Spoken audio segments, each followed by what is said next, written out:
Amigas y amigos de Construyendo Comunidad, muy buenos días, muy buenas tardes, muy buenas noches. Depende del horario en que nos hagan el favor de ver esta transmisión. Antes que nada, feliz año, feliz 2024. Hoy estamos a lunes 1 de enero de este 2024. Como todos los lunes, es el tema del eje temático de educación, cultura y arte. Y antes de presentar a los responsables de este eje temático, queremos presentar a nuestra invitada de hoy, a la maestra Yazú López. Maestra Yazú, ¿cómo está? Muy bien, gracias. Muy padre de la presentación. Gracias, maestra. Nos da gusto tenerla. La maestra Nayeli Yazú López Vázquez es asesora técnica pedagógica por promoción, licenciada en educación básica, diplomada ya en formación de formadores en comunidades de aprendizaje, tiene la maestría en aprendizaje basado en competencias por parte del Ibero, la maestría en pedagogía por parte del UPAEP y la maestría en educación básica por parte de la UDLAP. Gracias, maestra, bienvenida, feliz año. También nos acompaña la doctora Edith Cinto. Doctora, ¿cómo está? Hola, muy buenas tardes a todas y todos. Muy bien, gracias. Igualmente desearles lo mejor y sobre todo que la colectividad predomine como forma de organización para este 2024. Gracias, doctora. Y también está el profesor Fidencio Romero. Maestro, ¿cómo está? Muy bien, licenciado Cuellar, doctora Cinto, maestra Yasu, un gusto verles. Estamos empezando el 2024 y que sea un gran año para todos. Gracias. Gracias, profesor. Pues la maestra Nayeli hoy nos va a compartir la experiencia que ha vivido, que ha tenido en el tema de la implementación de la nueva escuela mexicana. Ya el año pasado vimos toda una campaña que criticaba la implementación de la nueva escuela mexicana. Se presentaron distintos invitados explicando cuál había sido el proceso para la nueva escuela mexicana. Después de ello, se invitaron a otros maestros y maestras que participaron incluso en la conformación de este proyecto de la nueva escuela mexicana.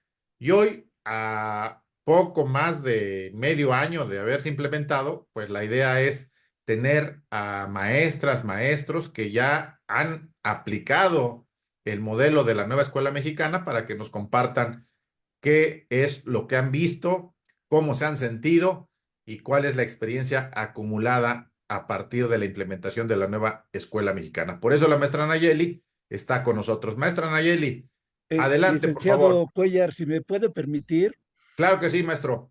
una pequeña introducción. Invitamos a la maestra Yasu porque con ella pasó un hecho curioso. Ella era apoyo técnico pedagógico, pero luego pidió un permiso, una beca comisión para dejar durante un tiempo su función. Y mientras pasaba esto de que ella seguía estudiando y haciendo su tercera maestría, me parece, entonces cambió el modelo educativo. Es decir, cuando ella se va, todavía no se implementa la nueva escuela mexicana, ni la nueva propuesta curricular, y desde luego ni el plan ni el programa 2022. Entonces ella se va trabajando de una manera y cuando regresa ya se encuentra esto. Entonces por eso me parece interesante su aportación, es decir, cómo se va, cómo regresa y de qué manera se le ha dificultado o cómo ha enfrentado esta situación nueva. Y de ahí la importancia de que hoy esté con nosotros para que nos platique. Gracias, profesor. Adelante, maestra Yasu. Y gracias. Bueno, cuando recibí la invitación por parte del maestro Fidencio, estaba como tratando de pensar un poco en qué es lo que podría sumar a esta experiencia. Cabe mencionar que es mi primera experiencia en estos espacios, entonces voy a tratar de ser muy concreta y muy coherente con lo que digo.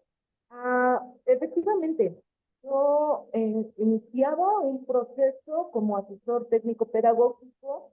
Incluso recuerdo que Dados los lineamientos de este periodo, estoy hablando de antes del 2018, eh, había un proceso de evaluación en donde, aunque ya tenía como tal el nombramiento, yo iba a regresar todavía a presentar algunas otras evaluaciones, ¿no? Que me otorgaban la permanencia en esta función como asesor técnico pedagógico. Y estaba trabajando en ese momento, estábamos trabajando el plan 2011, el 2017, en algunos grados. Bien. Entonces, bueno, creo que es importante, yo pensaba hace rato, cómo iniciar, y entendiendo que el tema medular de esta conversación es la nueva escuela mexicana. A mí algo que me hizo muchísimo ruido, creo que fue un parteaguas para las decisiones que tomé en cuanto a cómo abordar este cambio de paradigma, fue justo uno de los principios que fundamentan la nueva escuela mexicana, ¿no? Este que nos habla de la participación en la transformación de la sociedad, porque en uno de los documentos decía, y cito, la superación de uno mismo es la base para la transformación de la sociedad. Y tal cual, yo cuando inicié como asesor técnico pedagógico no tenía mucha experiencia en la función, venía de la comunidad, y bueno, en la comunidad, por lo menos en mi experiencia, se hace lo que se puede con lo que se tiene, ¿no? Y muchas veces la información y los materiales llegan fuera de tiempo, entonces íbamos trabajando en la medida de las posibilidades. Entonces me incorporo a la ciudad, llego a Puebla, y se me da la oportunidad para promocionar, lo hago, y descubro que creo que es una experiencia que ahorita puedo visualizar, una proyección quizás, porque llego a la función y desconozco muchas cosas de la función y me doy cuenta que me faltan algunas bases, ¿no?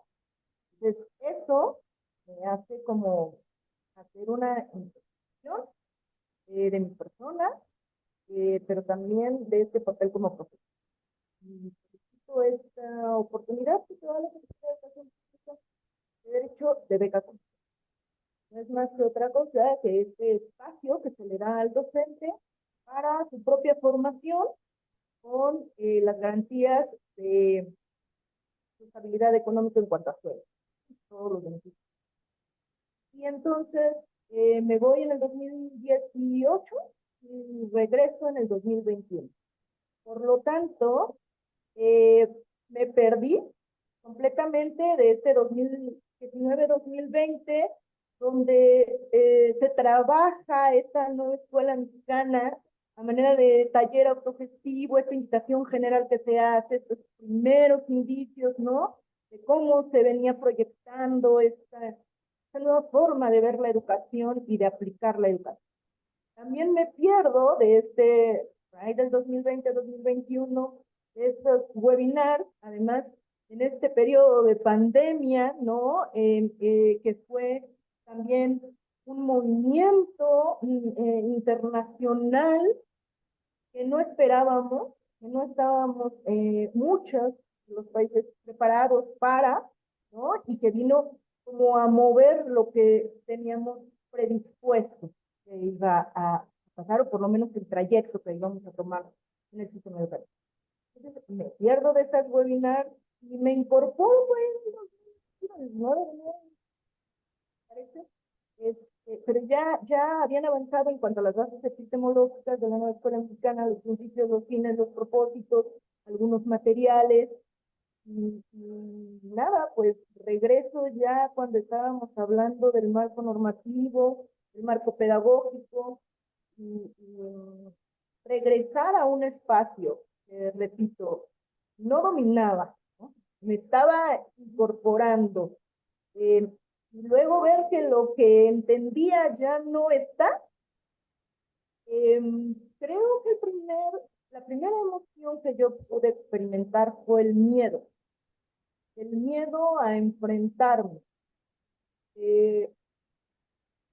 Y eso es lo que me parece que observo, uno de los fenómenos que sigo observando en mi experiencia desde mi función, que sin duda me permite moverme en diferentes espacios como el aula, el trabajo con docentes, el trabajo con directivos, el trabajo en una supervisión escolar, pero no es en su totalidad una visión completa. Creo que el docente lo va a vivir desde su función, el supervisor desde su función, el director desde su función, ¿no? Y esa podría ser mi primera ventaja y desventaja. Depende mucho de cómo lo trabaje la persona en la función en la que se desempeña. No sé si estoy siendo clara. En mi caso, pues fue difícil primero buscar la información. ¿Por qué? Porque creo que en el sistema educativo no quisiera en ninguno de mis comentarios generalizar. Entiendo perfecto que habrá compañeros que lo vivan de otra manera o habrá escenarios en donde se viva de otra manera, escuelas, zonas. Pero bueno, por lo que yo he podido observar en mi experiencia, una de las cosas que yo sigo observando es el miedo a lo desconocido, ¿no? Y que luchamos contra el tiempo. Eso estaba diciendo. El sistema educativo está contra tiempo, ¿no? O sea, no se iba a detener eh, por mí. No nos íbamos a regresar a donde yo me quedé. O sea, los consejos técnicos seguían funcionando, seguían avanzando, están agendados, están dentro de una agenda oficial. Entonces, y mi función, yo regresé a incorporarme a mi función. Entonces tenía que responder con lo que demandan. Y el papel de la asistencia pedagógica, los espacios de formación, es fundamental.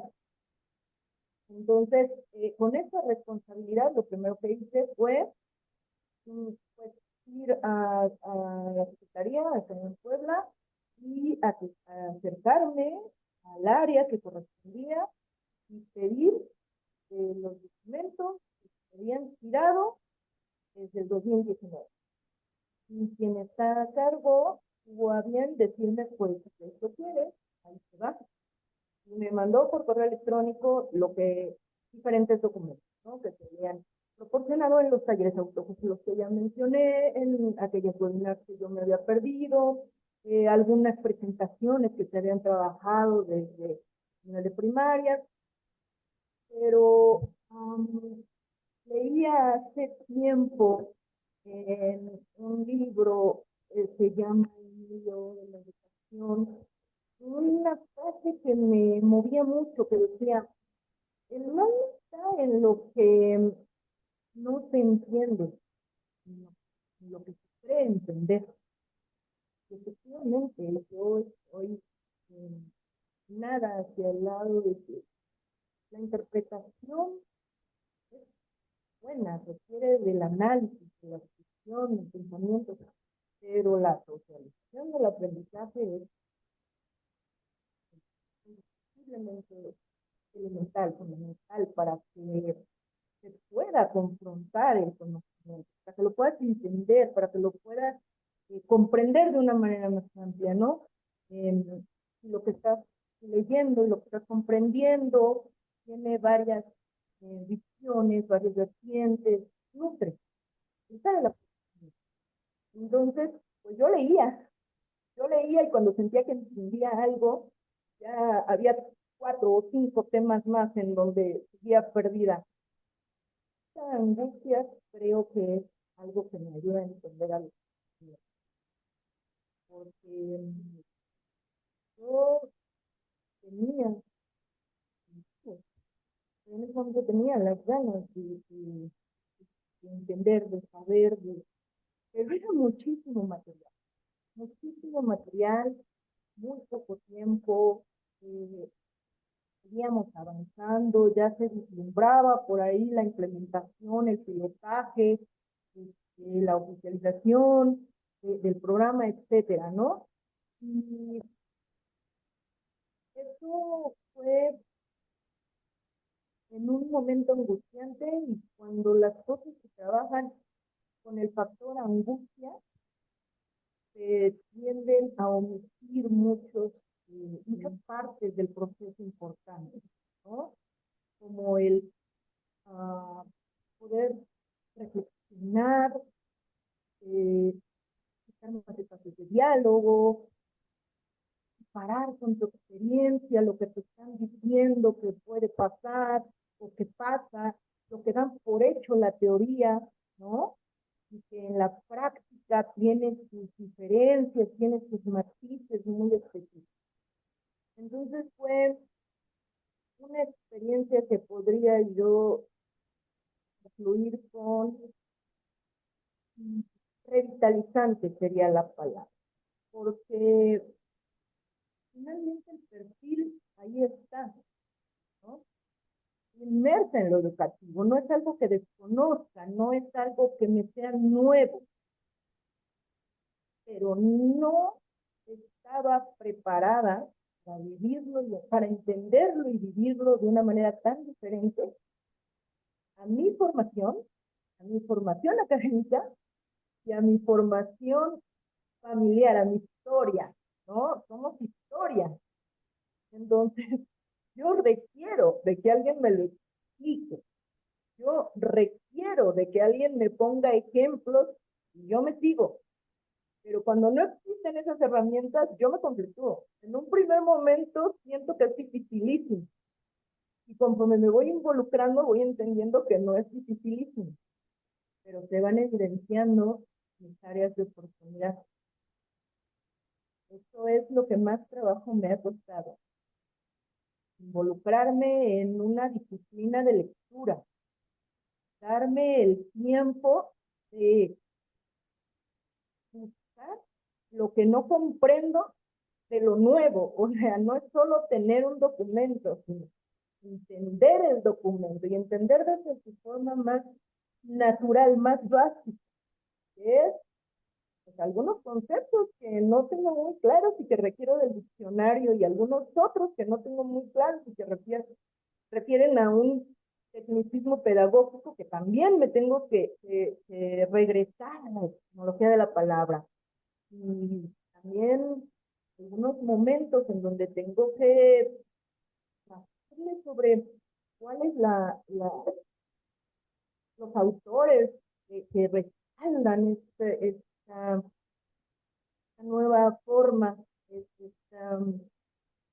modelo, y ¿por qué ellos? ¿Por qué no fulanito? ¿Por qué no fulanito? ¿Por qué ellos? Entonces, yo tengo un respaldo, ustedes me dicen cuál. Yo tengo un respaldo que me sirvió de base, y de ahí me agarré, es el diplomado de comunidades de aprendizaje. Antes de que yo pudiera ya obtener nombramiento como asesor técnico pedagógico, estaba en un turno vespertino. Los turnos vespertinos tienen características bien particulares que se dan muchísimo, no digo que los matutinos no, pero creo que abre un poco el panorama de la forma de trabajo, exige metodologías específicas, etcétera, ¿no? Entonces, yo trabajaba en turno vespertino cuando conocí comunidades de aprendizaje. Y me encantó que me dieran otra forma de ver la educación, otra forma de ver la vida. Primero que me dijeron ahí es que se requería de que yo quisiera. Y eso me fascinó, porque desde mi dirección profesional hacia el ámbito educativo no fue una elección. Yo creo que el valor que le das a la elección cambia completamente el esfuerzo que le puedas poner, ¿no? a la meta. Entonces, cuando me dijeron que se trataba, que lo más importante, o yo así lo entendí, lo más importante de comunidades de aprendizaje que uno quisiera, era importante que fuera voluntario. Y creo que ese es parteaguas de este modelo educativo. Vamos a avanzar en la medida que queramos avanzar, que nos interese, ¿no? En temas de andragogía sería desde nuestro interés particular como personas y como profesionistas. Entonces, el avance se va a dar en pasos gigantes. Otros factores que nos obliguen a entrarle nos harán avanzar, porque así tiene que ser, es como esta inmersión de la tecnología al mundo, ¿no? O sea, tendremos que, pero el tiempo será determinado por la intención que tengamos como personas, como profesionales. Entonces, de ahí me enganché con comunidades de aprendizaje, ahí entendí, por darles un ejemplo, en el tema de la violencia, ¿no? De cómo yo visualizaba el trabajo de los valores y cómo crear mejores ambientes escolares, libres de violencia, cómo trabajarlo de una manera diferente a como yo soy formada y a como yo lo viví en la escuela. Eso, entender que la inteligencia cultural es base para el aprendizaje formal e informal, el saber que todos tenemos algo que aportar y que todo el conocimiento que nos pueda ofrecer el señor de la tiendita, el abuelo, el maestro, el supervisor, el intendente, el administrativo, el niño, la niña, todo eso suma información como ser humano, ¿no? Lo verdaderamente complicado está en desmenuzar esta información, este aprendizaje, la tecnología también, por supuesto, los medios de comunicación, desmenuzarlo, seleccionarlo, valorarlo, analizarlo, reflexionarlo, y después viene el pensamiento, ¿no? Con la toma de comunidades de aprendizaje ya me venía hablando de igualdad de género, de aprendizaje dialógico, me dio bases con algunos teóricos que desconocía. Yo tengo una formación de licenciatura de UPN, ¿no? Y sin menospreciar a nadie ni entrar en polémica, creo que UPN rescata ese bagaje teórico, esta lectura y este análisis de diferentes teorías, más allá del resumen o de la síntesis o de la exposición, sino que se confronta con el autor. Dije que, bueno, esto piensa fulano, pero ¿tú qué piensas de lo que piensa fulano? O esto piensa fulano. ¿Estás de acuerdo? ¿Por qué? ¿No estás de acuerdo? ¿Por qué? Esto que me ofreció UPN, más comunidades de aprendizaje, cuando me empiezan a hablar de la importancia del diálogo, pero el diálogo entendido, un sistema de comunicación con sentido y respetando al otro, donde tiene que dar la escucha, ¿no? La primera vez que leí, por ejemplo, a Habermas, y me dolió la cabeza. No entendí casi nada. La primera vez que me involucré con el texto, ¿no? Lo tuve que releer años después y dije, oh, de eso me estaban hablando. Entonces, yo creo que algo parecido muchos de nosotros vamos a vivir, ¿no? No quiero decir que estaba en la ignorancia, pero sí quiero decir que me faltaban muchas herramientas que tuve que trabajar en lo autónomo, herramientas que no me otorgaron las maestrías, herramientas que no se me dieron inmersa en el contexto escolar, herramientas que se trabajan desde casa, desde su persona. Hace poco le decía a un compañero que no me contestó técnico cuando muy enojado uno me decía, ¿para qué me haces? ¿Para qué?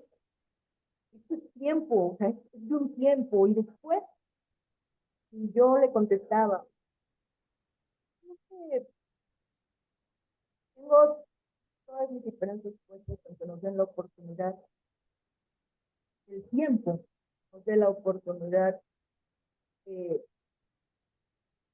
dar lo que nos está ofreciendo. Pero que eso no pasa por circunstancias ajenas, circunstancias políticas,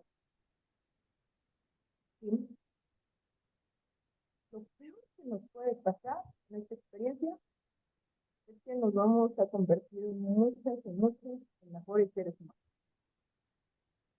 Entonces, pues también leí por ahí Paulo Freire. Me gustó mucho, mucho la educación como práctica de la libertad, porque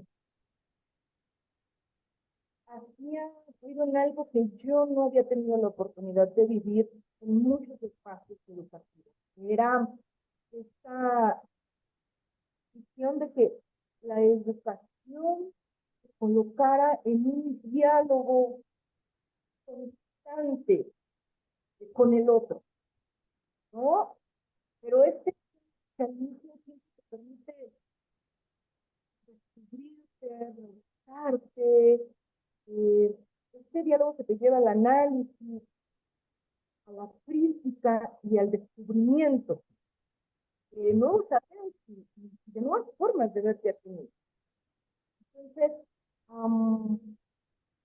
creo que comunidades de aprendizaje me dio las bases a entender conceptos clave en los que veo que ahora muchos de nosotros, mucha comunidad educativa está atorada.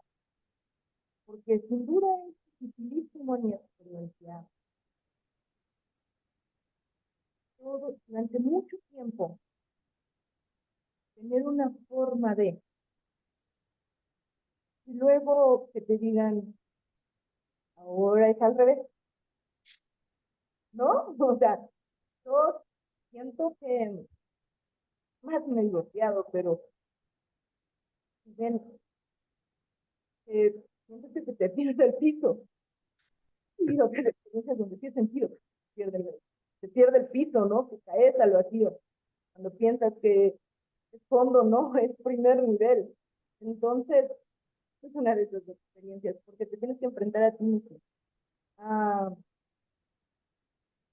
Me gustó la manera en cómo comunidades de aprendizaje manejan esta forma de ver al niño, la persona, como humano, como parte de la sociedad. Me gustó la manera en cómo me plantearon una escuela en donde había diálogo, donde había respeto, donde había oportunidad, ¿no? En donde se valoraba la diversidad, no se criticaba, en donde estaba bien preguntar, en donde estaba bien no saber, tú podías aprender del otro, no por el hecho de no saber.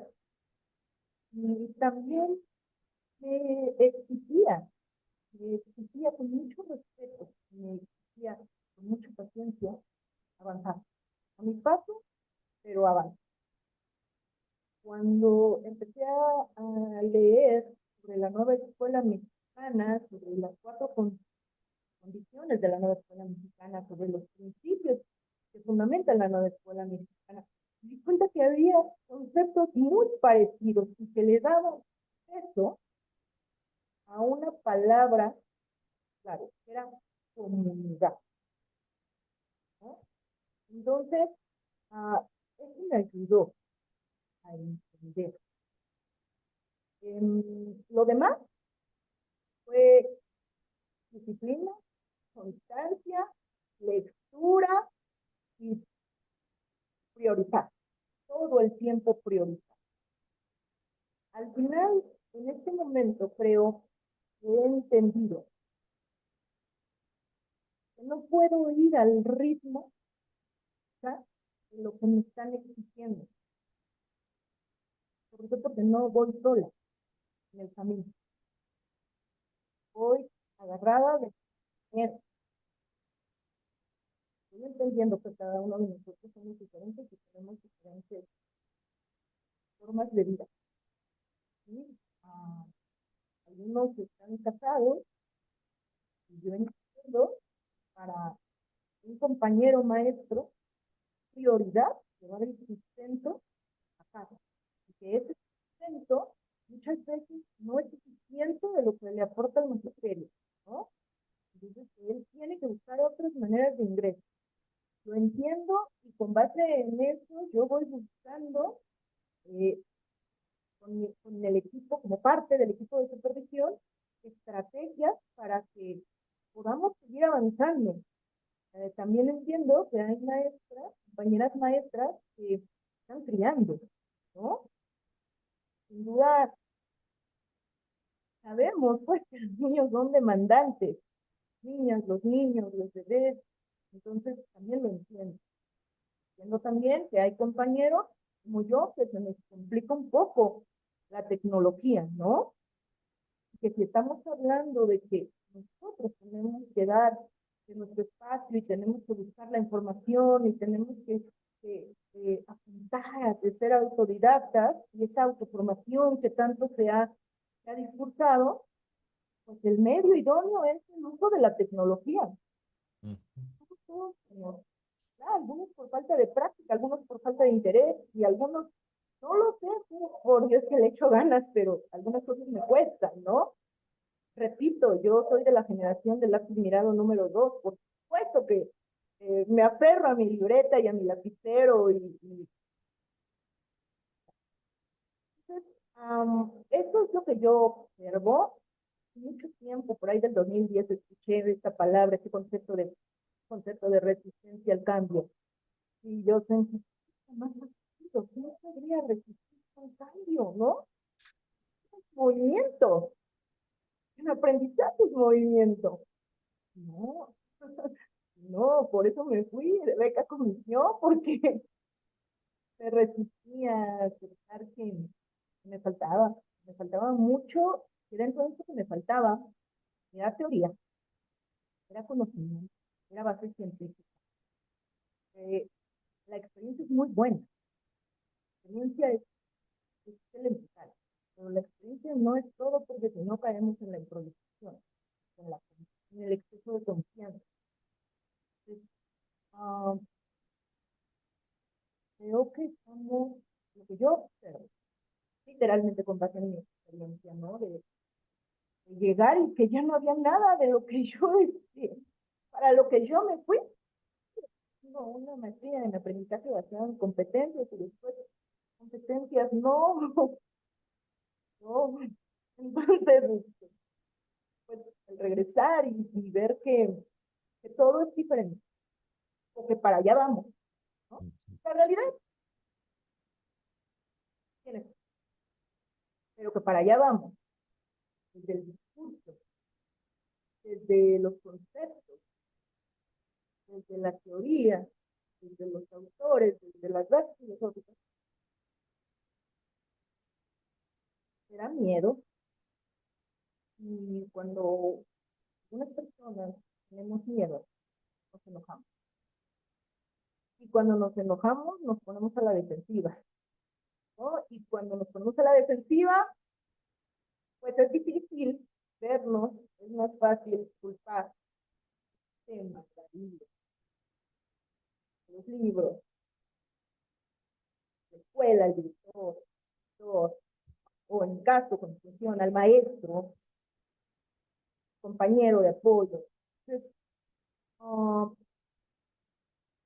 creo que lo más difícil de este proceso, el mío, y el que puedo observar en algunos compañeros, yo no quiero generalizar, netamente mis comentarios personales, el de mi experiencia personal, lo más difícil no ha sido como tal el programa, el plan de estudio, los programas, los programas. No, y la nueva escuela mexicana, a pesar de que sigue habiendo confusión entre la nueva escuela mexicana y el plan de estudio, ¿no? Algunas veces se sigue discutiendo, o se escuchan los discursos, los compañeros que es lo mismo, etc. No, a pesar de eso, creo que lo más difícil es estar. Se han evidenciado muchas áreas de oportunidad que nosotros necesitábamos. No somos una cultura lectora. Mientras no se requiriera, no había problema, ¿no? Además, no todos, además hay talento en México, además no pasaba nada. Pero ahorita, o leer, o leer. Porque ya no es suficiente en un consejo técnico echarte tu discurso de cuando en la comunidad yo no basta, ¿no? Ahora estamos inmersos en el de dame tu opinión y argumenta, ¿no? Dame tu propuesta, siéntala. Y eso son niveles superiores, ¿no? Entonces, creo que eso ha sido lo más difícil de este proceso. Nadie quiere sentirse expuesto. La mayoría queremos sentirnos expuestos, queremos evidenciar debilidades y áreas de oportunidad. Bien, algunos estamos un poco cuidados, ¿no? Del ritmo que se exige para el magisterio en este momento no es proporcional a lo que te ofrece el magisterio, ¿no? Como medio de vida. Entonces, es un complejo también, muy complejo, ¿no? Estamos en el dilema, la paradoja de, pues, el niño será primero en cualquier condición, menos con hambre. Nosotros estamos en una situación parecida, ¿no? Vamos a priorizar nuestra supervivencia a cualquier modelo educativo, muy prometedor que sea. Y eso es difícil de procesar. Y regreso para finalizar mi participación a mi comentario de introducción. Estoy completamente convencida de que la única manera en cómo vamos a poder avanzar, visualizar lo que nos ofrece, las virtudes que nos ofrece, las ventajas que nos ofrece un nuevo modelo, a partir de la superación personal, del compromiso, la ética y el mismo que hace de nosotros mismos, ¿no? Porque una característica de la interpretación de este modelo es que todos estamos en un proceso. No hay, creo yo, todavía una función que diga, ya lo domino, lo entiendo. No, creo que la del sector, supervisión escolar, dirección escolar, docente y el área administrativa estamos en el mismo proceso de aprendizaje, de análisis, de comprensión, de que sentimos que ya avanzamos, la mayoría sentimos que ya avanzamos. En el siguiente documento, los medios de comunicación, estas plataformas, escuchas a otras personas, la manera en cómo lo están analizando y dices, hoy no, creo que lo estoy entendiendo mal, creo que estoy equivocado y vas de regreso, ¿no? Entonces, pues, nada, para mí ha sido complicado, ha sido difícil, pero también es satisfactorio y me siento muy frustrada de vivir esta transformación. Muy, muy bien, maestra. Creo que, salvo la opinión del maestro Fidencio y de la doctora Edith, usted nos ha dado una visión complementaria a lo que hemos venido platicando. Eh, no es un molde hecho a la medida, es un molde que se tiene que ir adecuando, como usted lo señala, dependiendo de las circunstancias personales del maestro, de la maestra, dependiendo de vencer ese miedo a lo nuevo. Todos nos da miedo entrar a un espacio nuevo y desconocido. Y más cuando nos dicen, bueno, tú te preparaste y te formaste como maestro, como maestra, estas son las herramientas y ahora las debes de llevar a su aplicación. Entonces creo que todo este elemento que usted hoy nos está compartiendo, pues nos hace ver que tenemos que ir valorando las visiones de todas y de todos. Adelante, doctora Edith, y después el maestro Fidencio. Gracias, muchas gracias, maestra Yasu. Fíjese que qué interesante. Hasta ahora habíamos conocido experiencias de docentes que efectivamente, como usted correctamente lo señala, les cuesta o nos cuesta trabajo salir pues, de nuestro confort, ¿no? Porque ya teníamos así como muy establecido, etcétera, y pues estábamos acostumbrados a seguir como una receta. Este nuevo modelo, como usted también acertadamente señala, pues involucra a todas las partes, a la sociedad, ¿no? Y en ese sentido, mi pregunta es así como muy concreta, no sé si usted ya tuvo la oportunidad de trabajar con alumnos y cuál es el sentir de estos ante esta nueva modalidad. Sí, bueno, no, una de las experiencias que he tenido es que no podemos implementar como se plantea en la teoría cuando nuestra realidad es extrema. Por ejemplo, por pandemia, por decirlo, ya veníamos trabajando, ya veníamos evidenciando, no trabajando, un rezago educativo significativo.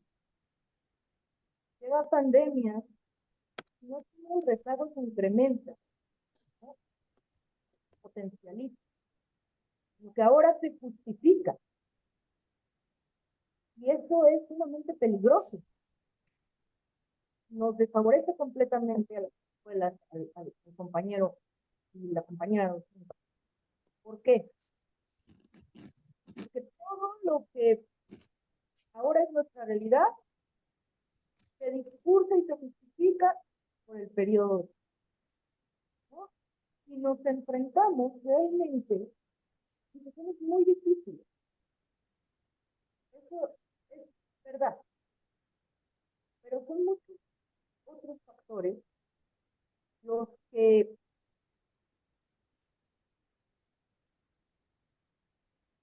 participaron en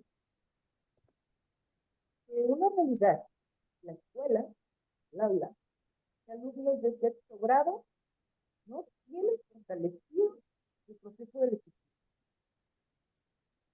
Entonces, ¿dónde vamos a trabajar por proyectos? ¿No? Con estos aprendientes, con estas características muy específicas. Ha sido complicado porque quizá no tenemos lo que se da por hecho, no tenemos los escenarios que se dan por hecho. Entonces hay que redoblar esfuerzos, hay que implementar estrategias y hay que, ¿no? Que nos permitan avanzar en lo fundamental. ¿Qué es lo fundamental? El niño lea, el niño escriba, ¿no? Entonces, de ahí lo importante de que el maestro entienda, la maestra entienda hacia dónde vamos. Dejemos de tener la idea de que estamos correteando un plan de estudio, una lista de contenidos curriculares que hay que cubrir. Que entonces entremos con los niños desde lo que nos está costando trabajo a nosotros como adultos, ¿no?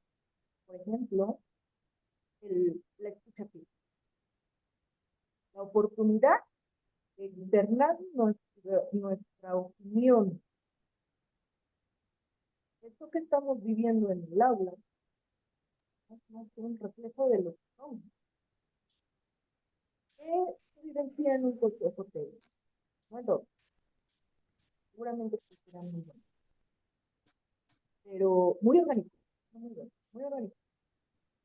Pero en un consejo técnico es difícil la escucha activa y el respeto a la opinión y a la diversidad de pensamiento.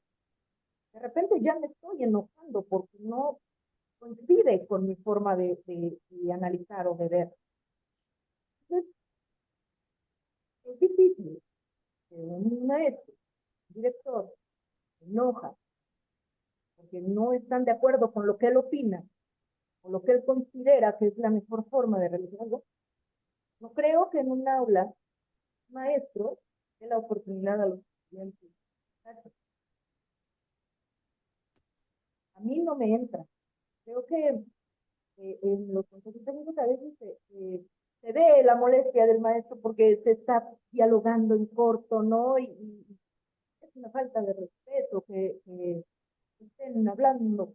Y sí, hay diversas situaciones, pero me refiero a cuando tú estás inmerso en el tema y tienes una opinión y seguramente pasará lo mismo en el aula, ¿no?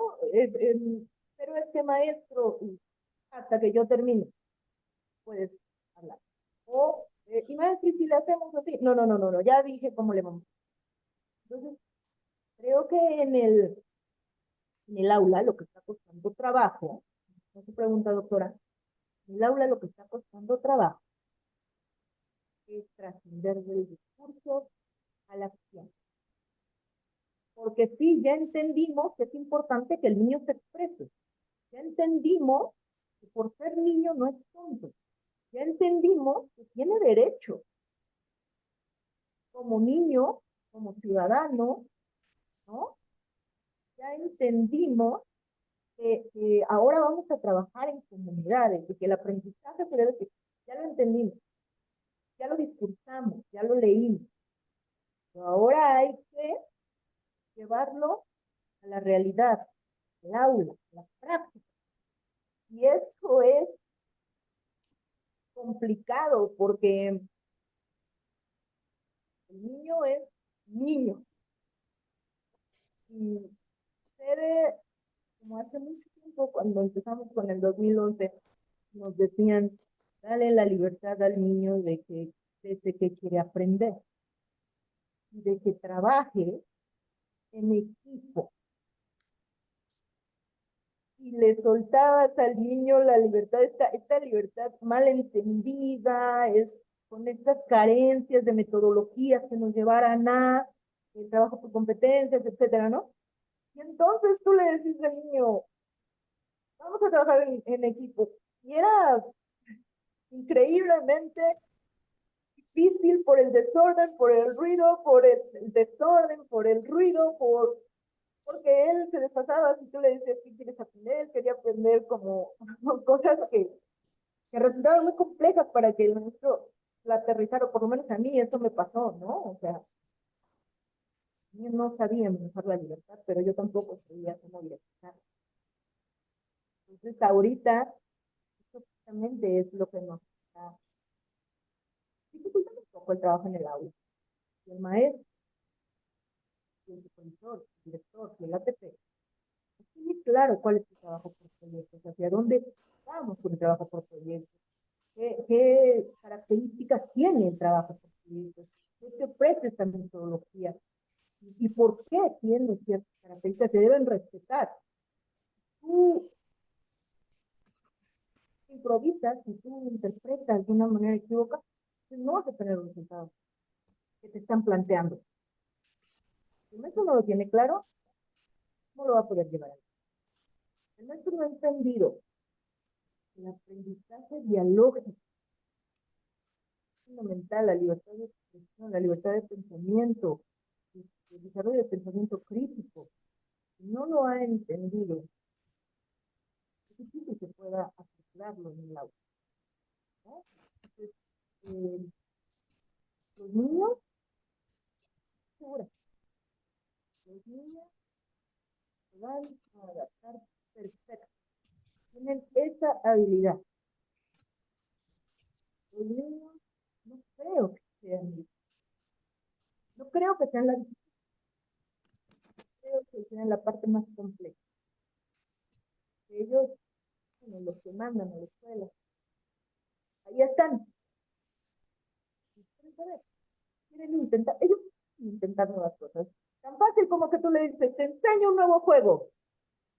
No conozco un niño que me diga, ah, no, no, no lo conozco. Creo que eso es lo que me está pasando a nosotros. Ahí sí lo he escuchado, ¿no? O sea, ver qué nos ofrece este nuevo modelo, este nuevo programa. Ay, no.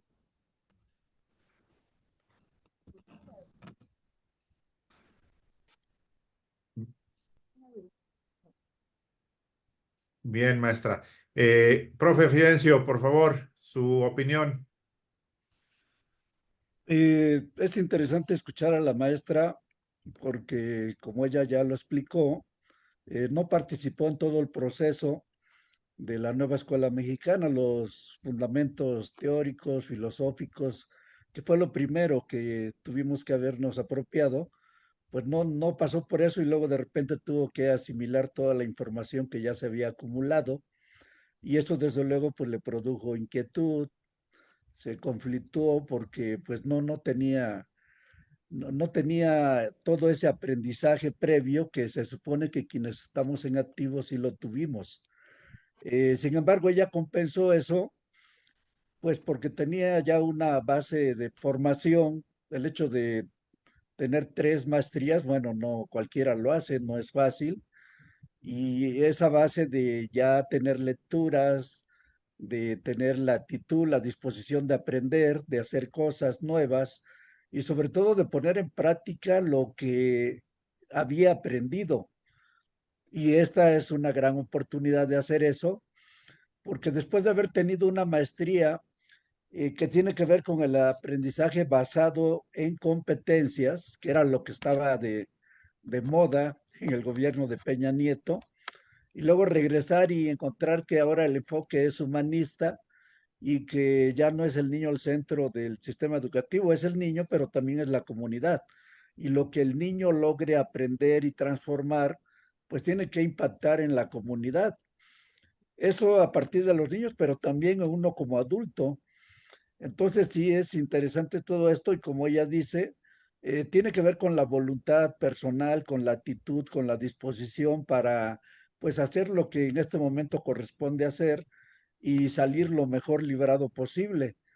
Porque sí, cada quien está en su propia situación, no es parejo el aprendizaje de todos, su experiencia, sus conocimientos previos, y entonces, pues sí, depende de cada uno, pero sí, el maestro sigue siendo la pieza fundamental del sistema educativo, porque planes y programas pueden ir y venir, pero si el maestro no modifica su práctica, entonces, pues no se transforma nada y no cambia nada. Entonces ahora, este es el primer año en que está aplicando este nuevo modelo y vamos a ver qué pasa en los siguientes años. Este, que es el primer año, digamos, de prueba, pues tiene que dejarnos algo para que los siguientes años podamos concretarlo y ojalá políticamente lo podamos lograr. Este año ya hay elecciones. Para que continúe esta propuesta, pues depende de que el Movimiento de Regeneración Nacional obtenga otra vez la presidencia para que se pueda continuar, porque si no, pues tendríamos que volver atrás y tendríamos que ver qué es lo que traen las nuevas autoridades, y por eso es tan importante este año electoral. Ojalá, ojalá podamos continuarlo. Gracias, gracias, maestro Fidencio. Maestra Giasú, gracias por su ponencia, por su exposición, por todo lo que nos compartió en este programa y felicitarla porque lo que usted ha dicho, ha vencido miedos, ha aplicado el modelo, ha visto usted resultados y nos ha hecho reflexionar de que el modelo educativo no es una pieza única, es una pieza que contempla distintos enfoques, distintos elementos y que para tener una visión crítica, pues tenemos que ir conociendo la situación que viven maestros, alumnos, sociedad, aparato administrativo y todo esto que contempla la nueva escuela mexicana. Gracias, maestra Yasu, por su participación. Gracias, doctor Edith. Gracias, maestro Fidencio. Pásenla bien. Muy buenas tardes. Gracias a ustedes. Un abrazo, feliz año nuevo, que estén bien, cuídense mucho. Un Gracias. Igualmente. mejor 2024. Abrazos. Hasta Sí, pronto. Hasta pronto, maestra. hasta luego.